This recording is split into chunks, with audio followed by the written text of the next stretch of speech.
The worst time I had to lie actually was when I got the role of Wolverine.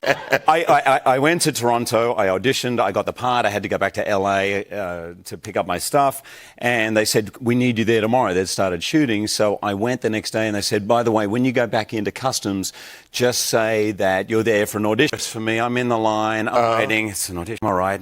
And I get up there and he goes, hey, what are you here for? And I said, oh, I'm just doing an audition. He goes, really?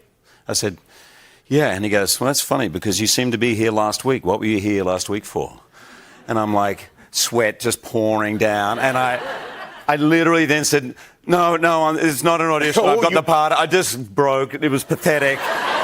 And he goes, go over there. And it was that room. And I went in there and I was there for like an hour and a half and he made me wait. I went to make a phone call. That guy literally is like, get off the phone now. Really? This is serious. You have no rights in here. You have no phone calls. And I'm sitting there going, okay, first of all, I've just lost the biggest break of my life. I'm going to go to jail and I don't know what to do. And so I finally get up there and he's like, listen, we're probably going to send you back on a plane. What was this? And I said, listen, I'm sorry. It's just I've got this part in this thing and they haven't got my visa. And he goes, what's the thing? And I said, well, it's X-Men. It's like a comic book. He goes, what? I said, he goes, what, you mean like the animation thing, X-Men? And I goes, well, no, they're doing a live action version of Wolverine. He goes, what? And he literally looked at me and then he just saw all his mates. He goes, hey, Jimmy, it's Wolverine. It's Wolverine.